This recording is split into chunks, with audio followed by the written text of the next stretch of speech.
Paz de Deus, irmãos. Amém. Vamos abrir as nossas Bíblias aí no Evangelho de Mateus. Nós iremos voltar à nossa série de exposições no Sermão do Monte. Você sabe já que este sermão encontra-se entre os capítulos de número 5 e o capítulo de número 7 do Evangelho segundo escreveu Mateus. Então, abra aí a sua Bíblia no Evangelho de Mateus, no capítulo 6. Capítulo de número 6. O texto para nossa meditação hoje vai dos versículos de número 19 ao versículo de número 34. Na última oportunidade que eu falei a vocês, na última oportunidade que eu preguei no Sermão do Monte, nós pregamos no texto da oração dominical, ou a conhecida, eu acho que é a mais comumente conhecida, oração do Pai Nosso. Nós vimos que uma correta compreensão acerca do ser de Deus, de quem Ele é, ou seja, quem é que Jesus está nos ensinando na oração dominical que Deus é? Jesus está a nos ensinar que Ele é o nosso Pai Celestial. E Jesus está ensinando para a gente que quando nós compreendemos a natureza do ser de Deus como nosso Pai, isso faz com que nós venhamos, então, a buscar aquelas que são as preocupações de Deus, as prioridades de Deus. E a oração do Pai Nosso deixa claro para nós isso nos 3 objetos iniciais da petição. Nós oramos primeiro por nós mesmos. É isso? Não, não é? Nós oramos primeiro pelo nome de Deus, pelo reino de Deus e pela vontade de Deus. Logo em seguida, somente em seguida, nós vamos então confiar as nossas próprias necessidades aos cuidados do Senhor.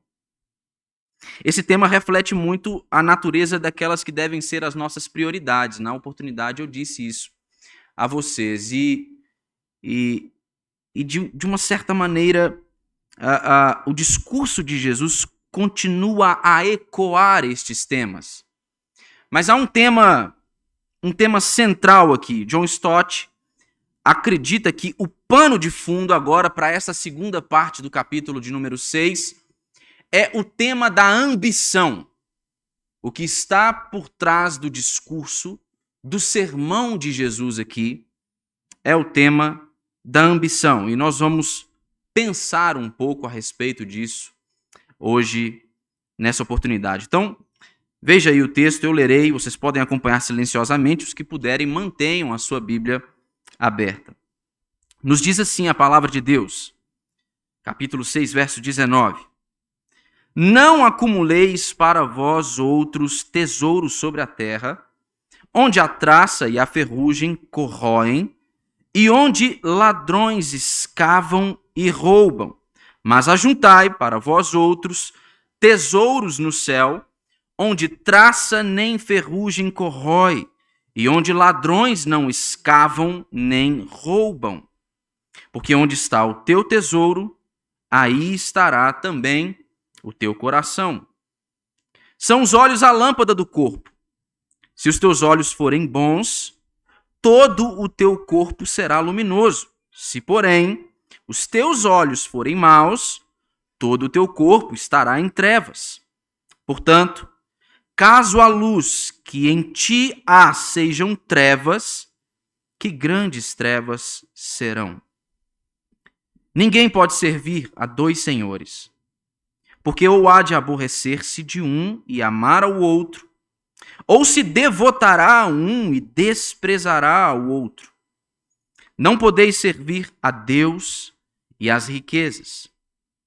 Por isso vos digo, não andeis ansiosos pela vossa vida, quanto ao que haveis de comer ou beber, nem pelo vosso corpo, quanto ao que haveis de vestir. Não é a vida mais do que o alimento, e o corpo mais do que as vestes? Observai as aves do céu, não semeiam, não colhem, nem ajuntam em celeiros, contudo, vosso Pai Celeste a sustenta. Porventura, não valeis vós muito mais do que as aves? Qual de vós, por ansioso que esteja, pode acrescentar um côvado ao curso da sua vida? E por que andais ansiosos quanto ao vestuário? Considerai como crescem os lírios do campo, eles não trabalham nem fiam. Eu, contudo, vos afirmo que nem Salomão, em toda a sua glória, se vestiu como qualquer deles. Ora, se Deus veste assim a erva do campo, que hoje existe e amanhã é lançada no fogo, quanto mais a vós outros, homens de pequena fé? Portanto, não vos inquieteis dizendo: que comeremos? Que beberemos?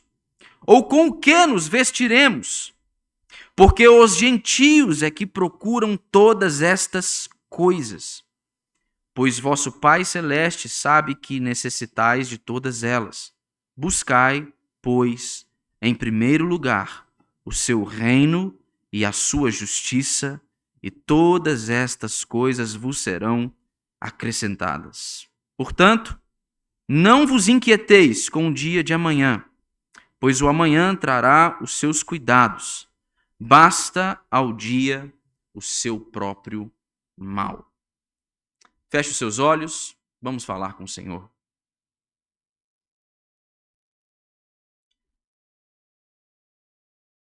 Ó Deus bendito, nós somos gratos ao Senhor por esta oportunidade. Por mais uma vez o Senhor nos permitir, ó Deus, nos encontrarmos aqui, nos reunirmos como corpo e família da fé, presentes aqui, ó Deus, para cultuarmos ao Senhor, para entoarmos louvores ao Senhor, para lançarmos diante dos pés do Senhor as nossas súplicas, petições, Senhor, as nossas ações de graças. Senhor, nós o louvamos, porque esta oportunidade que o Senhor nos concede, ela é uma oportunidade singular para nós. Cada vez que nós nos encontramos aqui, Senhor, há uma porção preciosa da presença do Senhor para nós a experimentarmos juntos como corpo de Cristo. Não fosse a graça do Senhor, certamente nós não estaríamos aqui. Não fossem as misericórdias do Senhor, certamente nós não estaríamos aqui. Mas o Senhor, em sua bondade, quis fazê-lo conosco, quis reservar esse momento para nós. E quis reservar este momento para nós, para falar conosco, para nos instruir, para nos consolar, para nos exortar, para nos encorajar, para nos desafiar por meio da tua santa palavra. E, Senhor, eu sou o encarregado hoje de compartilhar o conteúdo das santas palavras do Senhor para o teu povo.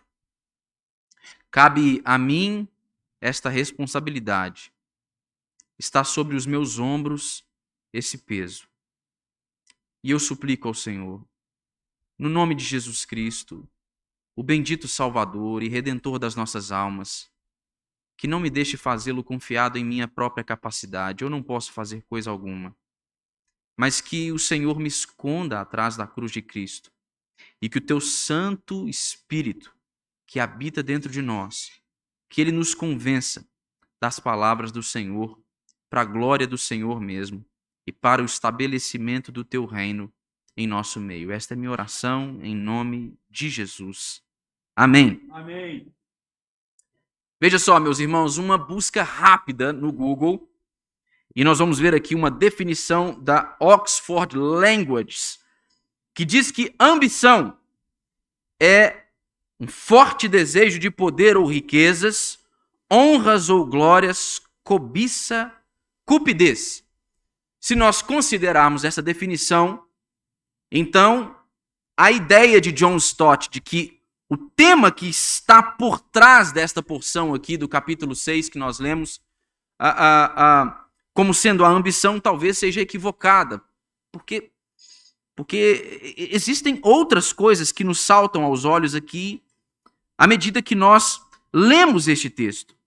E se ambição é um forte desejo de poder ou riquezas, bom, não me parece que seja somente sobre isso que o texto está a falar, embora, obviamente, isso fique claro para nós aqui nos primeiros versos até o versículo de número 24. Esse é o uso mais comum, provavelmente, do substantivo ambição hoje no nosso meio, na língua portuguesa. Então, talvez isso poderia comprometer um pouco o nosso entendimento do tema que está por trás aqui destes versículos. Mas existem outras definições, e há uma definição em especial que eu vou me valer dela para concordar com John Stott, para atestar que eu acredito que ele fez uma boa leitura e interpretação deste texto, enxergando a ambição aqui por trás destas letras. E a definição é: ambição é um anseio veemente de alcançar determinado objetivo, de obter sucesso, aspiração, é uma pretensão, um desejo profundo, um anseio profundo. Irmãos, todos nós somos seres movidos por ambição. Todos nós. Não se engane. Você veio aqui hoje procurando alguma coisa. Você está aqui hoje buscando por algo. Essencialmente, nós somos seres buscadores. Nós somos seres movidos por ambição, por desejo, por aspiração, por paixão. E é isso que John Stott entende que está por trás deste texto, e eu concordo com ele. É verdade que temas como a providência, a soberania de Deus, a ansiedade, todos eles estão presentes neste texto. Mas nós temos que lembrar que este é um discurso que deve ser lido em um caráter de continuidade. Jesus não está a falar sobre um assunto e, de repente, sem prévio aviso, ele muda de assunto e começa a falar sobre outra coisa. Eu tenho para mim que Jesus era o mestre dos mestres. Ninguém poderia comparar-se ao Senhor em poder de síntese, de fala, de oratória. Imaginem só poder ouvir Jesus a ensinar. Mesmo nós aqui que contamos com o pastor Paulo, um bom orador, e muitos outros oradores dentro da nossa denominação, nós temos bons oradores, bons pregadores. Se nós juntássemos todos eles, nenhum deles poderia se equiparar ao nosso mestre. Jesus não está aqui falando sobre coisas aleatórias. Não está aqui guiando o seu discurso à medida que ele muda de assunto repentinamente. Há um tema, um pano de fundo, um assunto que está amarrando todos esses temas que são por ele aqui abordados. E eu creio que este tema é a ambição. O texto vai mostrar para nós aqui, irmãos, que existem dois tesouros, é o que nós vamos ver nos versos de 19 a 21. Existem duas condições corporais representadas pela visão, é o que nós vamos ver aqui nos versos de número 22 e 23. Existem dois senhores, o que nós vemos no verso de número 24, e existem duas preocupações, o que nós vamos ver do verso 25 em diante até o verso de número 34. Se existem sempre duas opções, e não mais do que isso, nós podemos concluir também que existem duas ambições. Dois tipos de ambição. Todo o discurso de Jesus tem nos guiado aqui a uma compreensão de que o caráter, a vida, as obras, a justiça, a piedade, a religião dos cidadãos do reino de Deus, ela é distinta da cultura comum presente no mundo. O povo de Deus, os cidadãos do reino de Deus, eles estão a viver, como diz John Stott, no que ele chama de contracultura. Nós estamos nadando contra a maré. Nós estamos caminhando contra o senso comum. Nós estamos fazendo o tempo inteiro, e devemos fazer, aquilo o que o mundo não está a fazer. Isso por quê? Porque as ambições daqueles que são cidadãos da cidade dos homens, elas são ambições autocentradas. Eles procuram sempre o quê? Os seus próprios desejos. Eles andam guiados por suas próprias paixões. Eles querem fazer as suas próprias vontades. Eles querem buscar o seu próprio bem-estar. Mas a ambição dos cidadãos do reino de Deus é uma ambição purificada. É uma ambição centrada em Deus, na vontade de Deus, no reino de Deus, movendo-se em direção ao povo de Deus. E é isso que nós vamos aprender hoje ao longo desse sermão. Veja aí a primeira porção desse texto que nós lemos, versos de número 19 a 21. Jesus aqui, esse texto vai nos mostrar que esta questão da ambição, este tema da ambição, ela passa e transita por 4 questões diferentes. Nós podemos separar esse texto como sendo o tratado de uma questão de valor, uma questão de visão, uma questão de devoção e uma questão de preocupação. Veja só os primeiros versos. Aqui nós temos uma questão, a questão do valor sendo tratada por Jesus. Nesse versículo aqui, nesses primeiros versículos, nós somos levados a considerar aquelas coisas que nós mais estimamos. Jesus está a nos mostrar, como ao longo de todo o Sermão do Monte, que não existe um lugar confortável para os seus súditos em cima do muro. Você sempre tem 2 caminhos, 2 opções possíveis, não mais do que isso. E é isso que ele está a nos mostrar aqui também. No que diz respeito a aquilo que estimamos, aquilo que nós damos real valor, Jesus vai mostrar que existem somente 2 possibilidades. Ou nós acumulamos tesouros no céu, ou nós acumulamos tesouros na terra. Não existe um meio termo. Ou acumulamos tesouros no céu, ou acumulamos tesouro na terra. E Jesus, ao nos mostrar isso, ele vai dirigir a nossa atenção para a durabilidade comparativa de 2 tesouros, destes 2 tesouros. Tesouros acumulados no céu e tesouros acumulados na terra.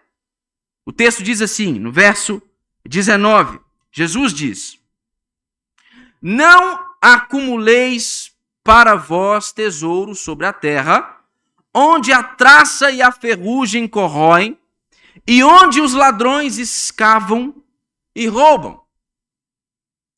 O que Jesus está a nos dizer aqui a respeito dos tesouros que nós acumulamos na terra?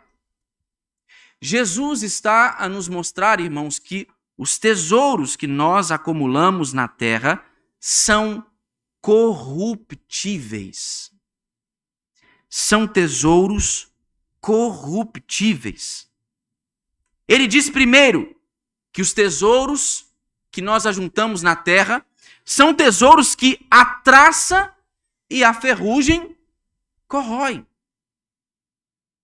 com toda a possibilidade, esses termos aqui, traça e ferrugem, eles representam todos os agentes e todos os processos que levam os tesouros terrenos a diminuírem em seu valor. O que acontecia no mundo antigo, nos tempos de Jesus? Era comum que as pessoas elas escondessem os seus objetos embaixo da terra. As próprias casas daquelas pessoas, elas normalmente eram feitas basicamente de tijolos de barro, uma matéria-prima muito frágil. E naquele tempo haviam vários tipos de bichos que poderiam roer até mesmo esse tijolo e alcançar os bens, os pertences daquelas pessoas. Jesus faz referência aqui especificamente à traça, que é um insetozinho que em seu estado de larva ainda, é um inseto que ele põe os seus ovos na lã e quando no estado de larva ainda, esse inseto, ele rói as roupas das pessoas até o ponto de retalhá-las, de destruí-las completamente. Mas existiam outros animais, até mesmo animais roedores, que eram responsáveis por destruir os bens, os pertences das pessoas. As roupas, como eu disse, elas eram facilmente destruídas. E naquele tempo, um sinal distintivo da classe alta judaica eram as vestiduras deles. Eram as roupas finas que eles vestiam. Só que mesmo eles não armazenavam as suas roupas em lugares seguros, em que eles não haveriam de sofrer com os efeitos destruidores de animais como esses, ou de efeitos naturais como a ferrugem. As suas roupas elas estavam constantemente expostas. E é por esse motivo que Jesus está lançando mão de um problema da vida cotidiana daqueles homens para poder nos mostrar qual deve ser a nossa relação com aqueles bens que nós damos valor, com aquilo que nós estimamos. Primeiro ele diz que os tesouros ajuntados na terra, a traça e a ferrugem o corroem, mas quando isto não acontece, quando estas pragas não atingem este tesouro, Jesus vai dizer que os tesouros que nós ajuntamos e acumulamos na terra, os ladrões escavam e roubam eles. Vocês lembram das paredes que eu disse, né? Feitas basicamente de tijolos de barro? Ladrões naquele tempo escavavam aquele material frágil, aquela matéria-prima frágil, esfarelava na mão deles e aí eles entravam e saqueavam as casas, ou eles cavavam os pertences que eles enterravam no chão. Jesus está dizendo aqui que os tesouros que nós acumulamos na terra fazem a alegria dos ladrões. Estes que invadem as casas, que cavam os buracos onde escondemos os nossos pertences e os roubam. O que Jesus está fazendo com isso aqui, irmãos? Em primeiro lugar, é nos mostrar a insegurança de confiarmos a nossa vida na corruptibilidade de um tesouro efêmero, passageiro. Qualquer tesouro no mundo está sujeito a falhas, irmãos.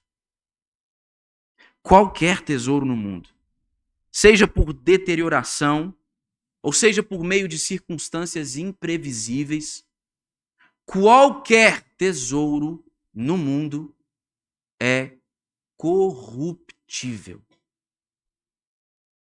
Nem o dinheiro que você empreende lá na Bolsa de Valores está imune a isso. Uma declaração de um governante pode arruinar os seus ganhos, os seus lucros. O carro que você comprou zero na concessionária, quando você sai com ele de dentro do estabelecimento, ele já perdeu boa parte do valor dele. E os bens que nos são sonegados pelos governantes do nosso país, irmãos? e todo o dinheiro que constantemente é recolhido dos cidadãos do nosso país e que não nos é entregue como serviço devido posteriormente. Irmãos, Jesus está dizendo que os tesouros desta terra são corruptíveis. O seu valor é passageiro, é efêmero. Nós não devemos persegui-los.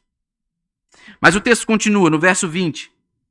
E nós vamos ver que os tesouros celestiais, eles são incorruptíveis. Jesus diz assim no verso 20: mas ajuntei para vós outros tesouros no céu, onde a traça nem ferrugem corrói, e onde ladrões não escavam nem roubam.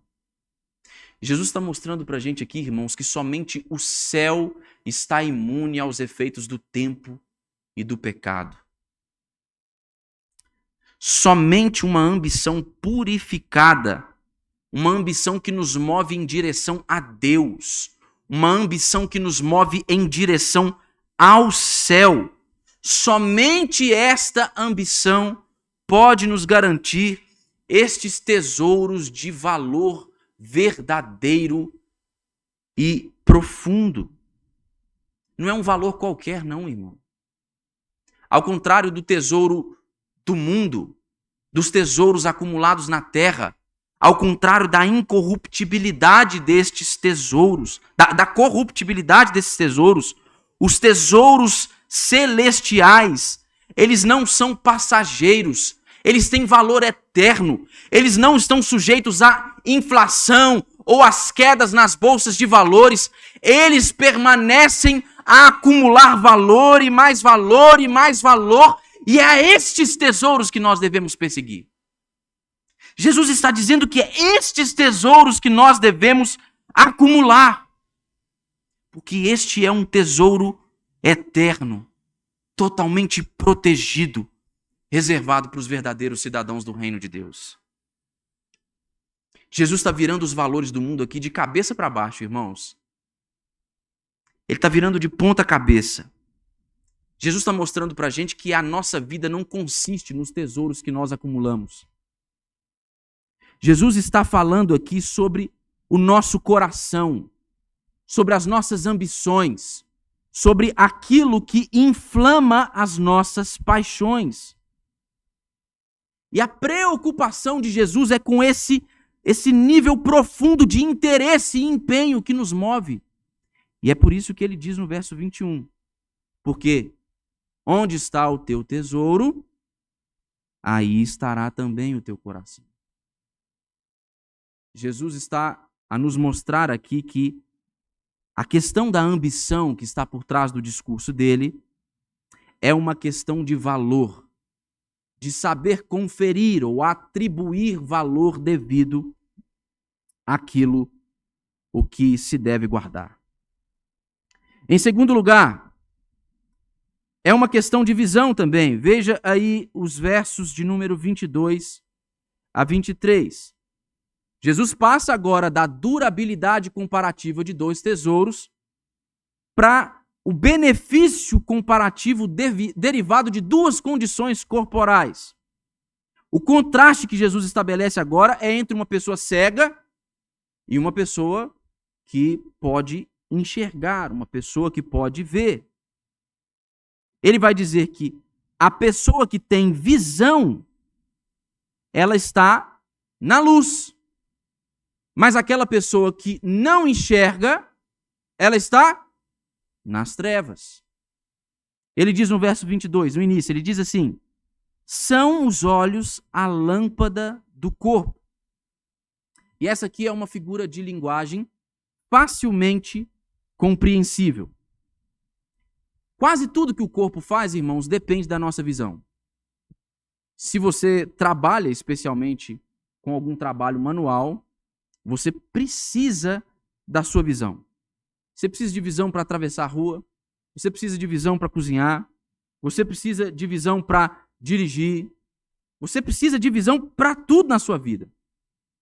Obviamente, a gente não está ignorando aqui que pessoas cegas desenvolvem as suas habilidades de forma magistral, de forma admirável, ao ponto até mesmo de fazerem melhor do que pessoas que enxergam algumas coisas.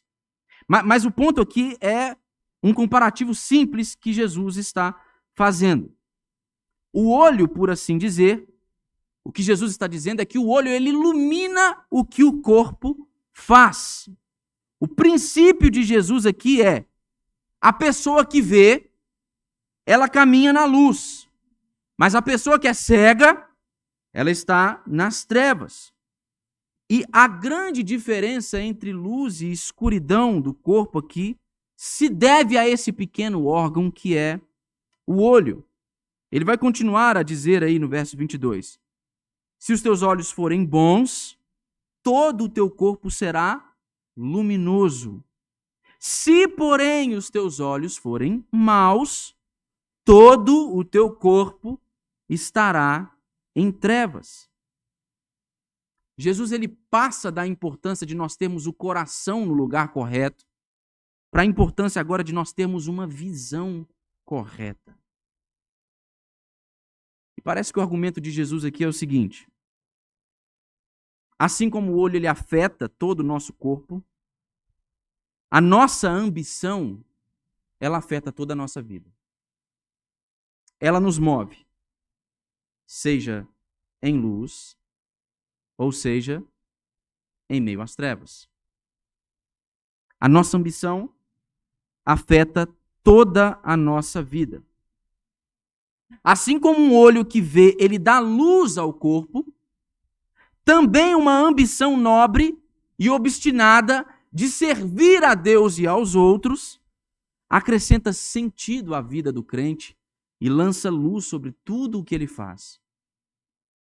Mas assim como a cegueira leva o homem às trevas, uma ambição desonrosa, egoísta, como a de quem acumula tesouros para si mesmo, neste mundo, ela faz com que este indivíduo mergulhe em uma escuridão mortal, uma escuridão moral, uma escuridão ética, uma escuridão relacional.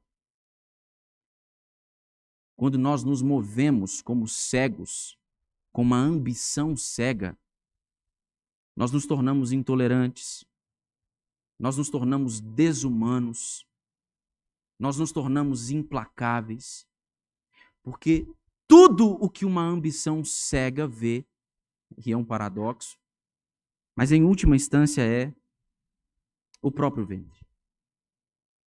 Jesus está nos mostrando aqui a importância de termos uma visão correta, uma ambição purificada. Em terceiro lugar, nós vamos ver que a questão da ambição por trás deste texto aqui também é uma questão de devoção. Veja o que Jesus diz no verso 24. Jesus diz que ninguém pode servir a dois senhores. Não é, irmãos, como se Jesus estivesse dizendo aqui que você não pode ter dois trabalhos diferentes. Jesus não está aqui a condenar a pessoa com um duplo ofício, um duplo emprego, que divide o seu dia em trabalhos diferentes. É mais profundo do que isso. Nós devemos perceber qual é a implicação do que Jesus está ensinando aqui. Jesus está nos mostrando que nós fomos criados para ter um mestre. Eu e você fomos criados para ter um mestre. E que mestre é esse que nós fomos criados para ter?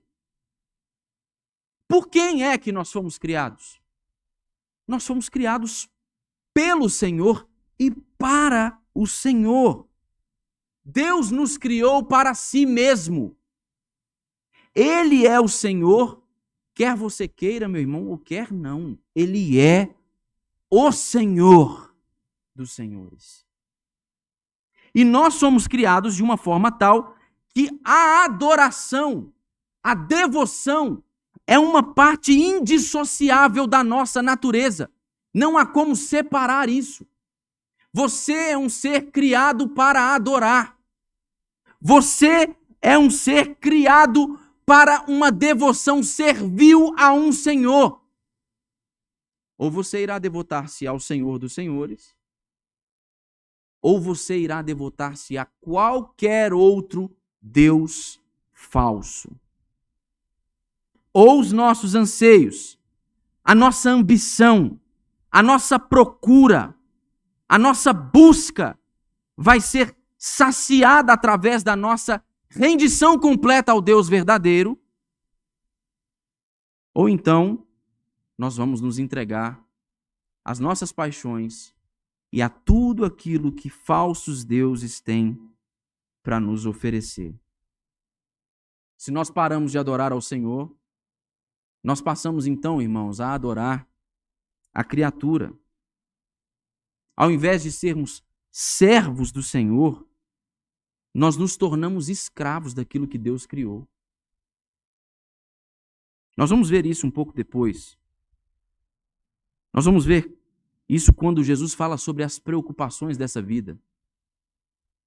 Jesus está tratando sobre questões legítimas. Jesus está falando de comida, bebida, de vestir, de necessidades básicas para a subsistência. Mas Jesus está falando sobre essas preocupações como sendo coisas criadas para nos servirem, que tornaram-se senhores das pessoas. O alvo da ambição das pessoas. O alvo da busca apaixonada das pessoas. Quando nós não adoramos o Senhor, nós adoramos a criatura. É isso que Paulo ressalta em Romanos 1, 25, irmãos. Ele diz que nós temos mudado a verdade de Deus em mentira, adorando e servindo a criatura em lugar do Criador. Nós somos seres criados para servir a Deus. Resta saber a que Deus nós iremos servir, irmãos. O chamado do cristão, do verdadeiro cidadão do reino de Deus, é para ser um servo do Deus verdadeiro, do Deus Criador, o Pai bendito de nosso Senhor Jesus Cristo. E o chamado de Deus para os cristãos é um chamado para se comprometer com total lealdade a Ele. Nós não podemos caminhar com uma lealdade dividida. Jesus está dizendo, você não pode servir a dois senhores, porque você ou há de aborrecer-se de um e amar o outro, ou você vai se devotar a um e vai desprezar o outro. É isso o que Jesus está a nos ensinar. E se nós vivemos com uma lealdade dividida, irmãos, eu preciso dizer isso a você. Se você caminha como quem enxerga um meio possível para caminhar entre os dois caminhos estabelecidos por Jesus, você não está a servir ao Senhor. Eu já ouvi alguns pregadores dizendo isso, né? Que não existe lugar em cima do muro, porque o muro é do diabo. O muro é do lado do diabo. Chega a ser um pouco cômico, mas veja, irmão, é isso. Deus não divide a glória dele com ninguém. Nós, se somos de fato seus servos, seus discípulos, cidadãos do seu reino, nós não podemos, de modo algum, viver com uma lealdade dividida. É vital para o nosso bem-estar espiritual que a nossa lealdade, que a nossa devoção seja estabelecida de uma vez por todas. Será que você já se resolveu quanto a isso? Ou será que você ainda tem andado cambaleante, tentando descobrir a possibilidade de servir a dois senhores? Irmão, Jesus está dizendo, você não pode fazer isso. Você deve servir somente um Senhor. E por último, a questão da ambição que está por trás aqui deste texto, ela é percebida também por meio da questão da preocupação. E eu não vou me deter muito neste texto, porque eu pretendo retornar a ele posteriormente, para que nós possamos falar sobre ele com mais vagar. Mas veja só, Jesus está a tratar aqui a respeito das nossas preocupações, dos anseios de nossa vida. E veja como o discurso de Jesus ele tem continuidade. Jesus ele começa essa parte do texto, este parágrafo, dizendo assim: por isso, à vista de tudo o que foi falado até agora, eu digo a vocês, não andeis ansiosos pela vossa vida, quanto ao que haveis de comer ou de beber, nem pelo vosso corpo, quanto ao que haveis de vestir. Agora veja o que ele diz no verso 32. Ele diz: porque os gentios é que procuram todas estas coisas. Jesus está dizendo que estas preocupações, que esta ansiedade é coisa de pagão. Isso não é coisa de crente. Andar ansioso por aí, procurando e perguntando para si mesmo o que vai ser da sua vida, não é coisa de crente, irmão. É pecado. É falta de confiança no Senhor. Veja o que ele continua a dizer no verso 32. Ele diz: pois vosso Pai Celeste sabe que necessitais dessas coisas. Ele sabe do que nós precisamos. E Jesus vai desenvolver esse texto aqui, nos chamando a olhar para a natureza, a olhar para o bom senso. Jesus está falando: olha para as aves do céu. Olha para as flores do campo. Você já viu alguém vestir-se melhor do que um lírio do campo? Ou você já viu um pardal trabalhando para poder comer? Será que vocês não são mais importantes do que eles? Uma ambição desorientada é o que nos aterra em ansiedade, irmãos. A nossa procura pela subsistência como fruto da nossa própria força, do trabalho da nossa própria mão, revela uma ambição carnal. Falta de confiança no Senhor. Uma incapacidade de descansar na sua provisão. Uma incapacidade de descansar na sua soberania. Jesus está dizendo, mais uma vez, ele já disse isso outras vezes ao longo do Sermão do Monte: o Pai de vocês sabe o que vocês precisam. Ele sabe o que vocês precisam. Jesus está mostrando aqui, irmãos, que esta preocupação movida por uma ambição autocentrada, ela é um contrassenso. Ela é estúpida. Ela é medíocre. Você está preocupado com o dia de amanhã. Você nem sabe se você vai estar vivo amanhã. Jesus não está aqui, irmãos, dizendo que nós não devemos nos planejar. Ou que você é proibido de ter uma reserva financeira. Não é este o tema, porque a Escritura nos dá diversas provas de que nós podemos e até mesmo devemos fazê-lo com prudência. Mas o que Jesus está fazendo aqui é nos chamar a atenção para a necessidade de nós confiarmos inteiramente no Senhor. E só confia inteiramente no Senhor, irmão, aquele que é movido por uma ambição purificada. Não centrada em si mesmo, mas centrada em Deus, o nosso Pai Celestial. Mas como então nós podemos ter as nossas ambições purificadas, irmãos? Quando as coisas que parecem ter mais valor para nós continuam sendo essas coisas materiais, que nós continuamos a nos esforçar para acumulá-las. Como é que nós fazemos para viver, para ter as nossas ambições purificadas? O que nós podemos fazer quando os nossos olhos ainda estão postos nas coisas desta vida?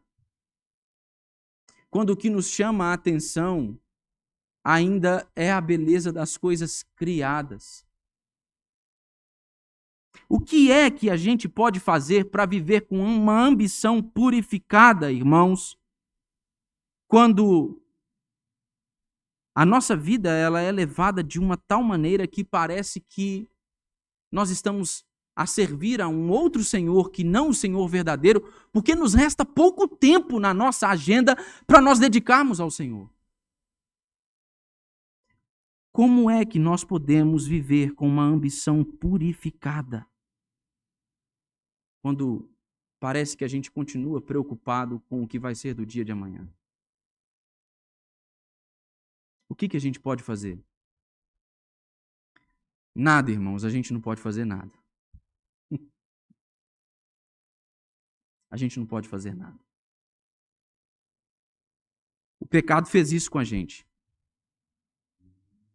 O pecado nos tornou esses seres buscadores, ambiciosos, mas não pelo seu Criador, pelo verdadeiro Senhor, pelo bendito Rei dos Reis. Mas o pecado nos tornou seres autocentrados, egoístas, medíocres, intolerantes, estúpidos, ignorantes. O pecado fez isso conosco, irmãos. E nós não podemos fazer nada a respeito. Nada a respeito. Mas a boa notícia do Evangelho é que nós lemos hoje: um menino nos nasceu, um filho se nos deu, e o domínio está sobre os seus ombros. Irmão, Jesus inaugurou um reino inabalável, e Ele está fazendo novas todas as coisas.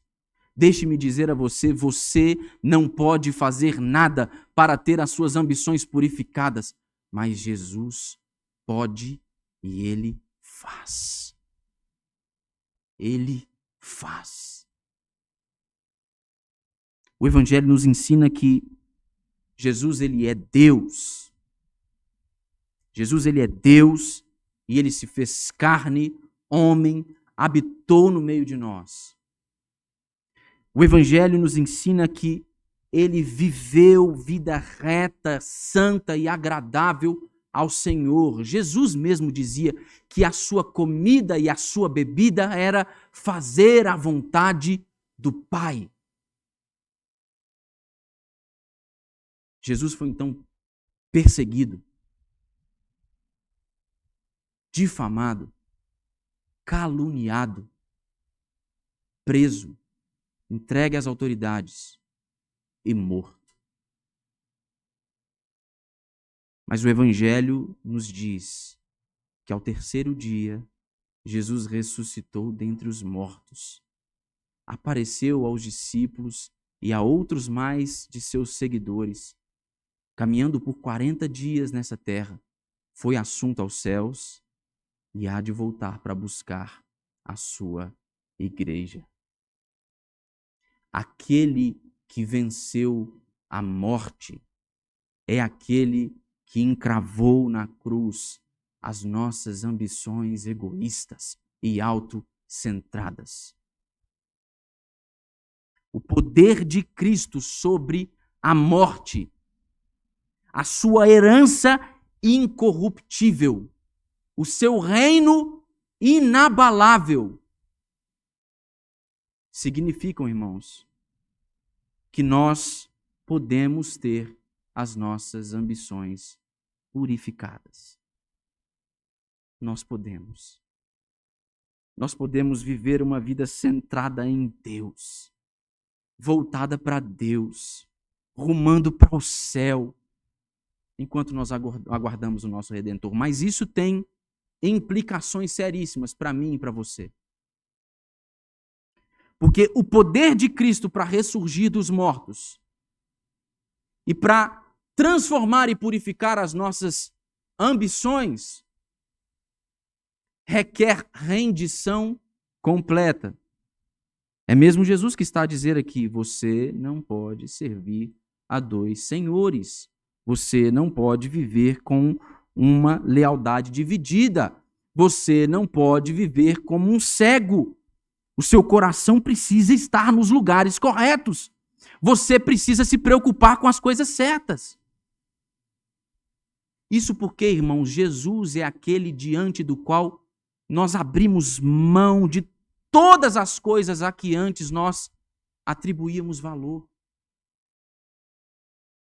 Porque Ele é o tesouro de verdadeiro valor, irmãos. Jesus é aquele, irmãos, que dava vista aos cegos, mas que ao fazer isso, ordenava a eles que mudassem de vida, que não pecassem mais.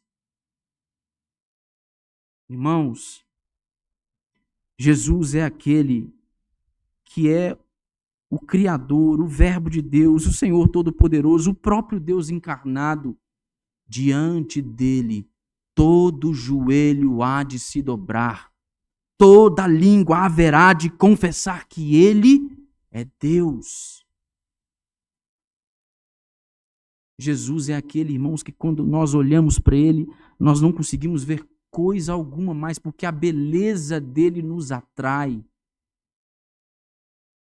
E quando isso acontece, então, as nossas preocupações, elas se tornam outras.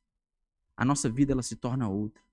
A gente não quer saber mais do que comer, do que vestir, do que beber. Nós não queremos mais nos apoiar na nossa própria força, porque só uma coisa nos salta à vista todos os dias quando nós acordamos e nós vemos as misericórdias sendo renovadas sobre as nossas vidas, a graça do Senhor como sendo posta em uma mesa para nós. Nós só enxergamos o seu reino e a sua justiça. O seu reino e a sua justiça. O seu reino e a sua justiça.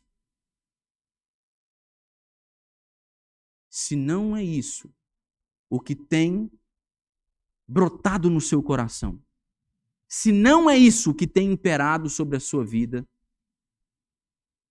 você precisa se render ao Senhor. Você precisa render-se ao Senhor. E veja, meus irmãos, o fato de Jesus tratar aqui as riquezas, quando ele fala sobre essa devoção como sendo um senhor, atribuindo a ela este papel de divindade, não significa que de fato ela seja uma divindade, ou que de fato ela seja um Deus. Ela torna-se um Deus na nossa experiência quando nós nos tornamos escravos dela. Porque a verdade é que há um só Deus.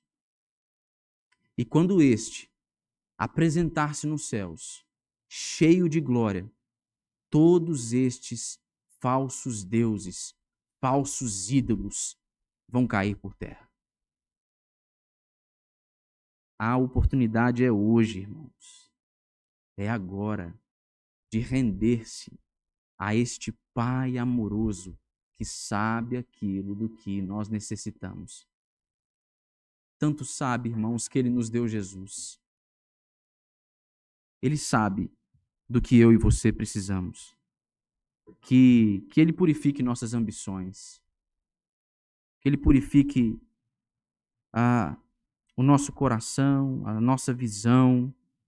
Que Ele purifique a nossa relação, a nossa devoção a Ele. Que Ele purifique as nossas preocupações. Para que a gente saiba que vai chegar um dia, e esse dia sim, nós devemos pensar nele. Haverá um dia em que em que a nossa ambição purificada vai ter encontrado, enfim, o seu objeto tão estimado, a saber, o Cristo glorificado, o nosso bendito Salvador. Amém.